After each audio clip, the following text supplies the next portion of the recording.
തൃശൂർ മുരിങ്ങൂരിൽ വാഹനാപകടത്തിൽ 2 യുവാക്കൾക്ക് ദാരുണാന്ത്യം. കൊരട്ടി സ്വദേശി ഗോഡ്സൺ, അന്നമനട സ്വദേശി ഇമാനുവൽ എന്നിവരാണ് മരിച്ചത്. ഇന്നലെ രാത്രി 9:30 അപകടം നടന്നതെന്നാണ് ഇപ്പോൾ നമുക്കറിയാൻ കഴിയുന്നത്. വിവരങ്ങളുമായി സാരംഗ് ചേരുകയാണ്. സാരംഗ്, ദേശീയപാതയിൽ വാഹനാപകടത്തിൽ 2 യുവാക്കൾ മരണപ്പെട്ടു എന്ന വാർത്തയാണ് ഇപ്പോൾ നമ്മുടെ മുൻപിലേക്ക് വരുന്നത്. എപ്പോഴാണ് അപകടം സംഭവിച്ചത്? എങ്ങനെയാണ് ഈ അപകടം നടന്നത്? മനു, ഇന്നലെ രാത്രി ഏതാണ്ട് 9 മണിയോട് കൂടിയിട്ടാണ് ഇത്തരത്തിലൊരു ദാരുണമായ അപകടം നടക്കുന്നതും 2 യുവാക്കൾ മരണപ്പെടുന്നതും. തൃശൂർ ദേശീയപാത മുരിങ്ങൂരിലാണ് ഒരപകടം ഉണ്ടായത്. ഈ ലോറിക്ക് പിന്നിൽ യുവാക്കൾ സഞ്ചരിച്ചിരുന്ന വണ്ടി, അതായത് ബൈക്ക് ഇടിക്കുകയായിരുന്നു.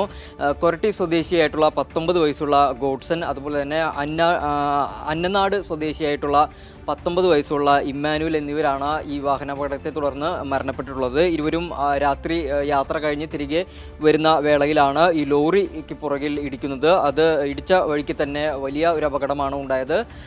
ഇരുവരും ചോരവാർന്ന് നിലയിലായിരുന്നു. അത്രയും ഒരു ഭീകരമായിട്ടുള്ള അപകടമായിരുന്നു. ആ പ്രദേശത്തുണ്ടായിരുന്ന നാട്ടുകാരും അല്ലെങ്കിൽ മറ്റ് ആളുകളും മറ്റ് യാത്രക്കാരും ഒക്കെ തന്നെ ഇരുവരെയും ആ സമയത്ത് രക്ഷിക്കാനുള്ള ശ്രമങ്ങൾ നടത്തിയെങ്കിലും, അതുപോലെ തന്നെ ഈ ആംബുലൻസിലേക്ക് കൊണ്ടുപോയി രക്ഷിക്കാനുള്ള തൊട്ടടുത്തുള്ള ആശുപത്രിയിലേക്ക് തന്നെ എത്തിക്കാനുള്ള രക്ഷാപ്രവർത്തനങ്ങൾ നടത്തിയെങ്കിലും ഇരുവരും തത്സമയം തന്നെ മരണപ്പെടുകയായിരുന്നു. എന്തിനാലും ഇരുവരുടെയും മൃതദേഹം ചാലക്കുടി സെൻറ് ജെയിംസ് ആശുപത്രിയിലെ മോർച്ചറിയിലേക്ക് മാറ്റി. എന്തിനാലും വളരെ ദാരുണമായ ഒരു സംഭവമാണ്. ഒന്നാമത് 2 യുവാക്കളാണ്. 2 പേർക്കും 19ഉം 18ഉം വയസ്സാണ്, ചെറുപ്പക്കാരാണ്. അത്തരത്തിലൊരു അപകടം ഉണ്ടായത് വലിയ ദാരുണമായിട്ടുള്ള ഒരു വേദനിപ്പിക്കുന്ന സംഭവമാണ്. എന്തായാലും മൃതദേഹം മാറ്റിയിട്ടുണ്ട്. അത്തരത്തിലൊരു വലിയ അപകടമാണ് ഉണ്ടായിട്ടുള്ളത്. മനു, ഒരു സംശയം, ഈ ദേശീയപാതയിൽ പ്രശ്നങ്ങൾ നിൽക്കുന്ന ആ മേഖലയല്ലേ ഈ മുരിങ്ങൂർ എന്ന് പറയുന്നത്?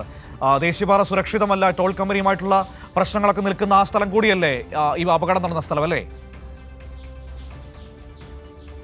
തീർച്ചയായും മനു, പലപ്പോഴായിട്ട് അത്തരത്തിലുള്ള പ്രശ്നങ്ങളുണ്ട്. പ്രധാനമായും ഈ ഭാഗത്ത് വലിയ ബ്ലോക്ക് ഉണ്ടാക്കുകയും അതുപോലെ തന്നെ വാഹനങ്ങൾക്ക് യാത്ര ചെയ്യാൻ സൗകര്യപ്രദമായിട്ട് യാത്ര ചെയ്യാനും വലിയ രീതിയിൽ ബുദ്ധിമുട്ടുള്ള ഒരു പ്രദേശം കൂടിയാണ്.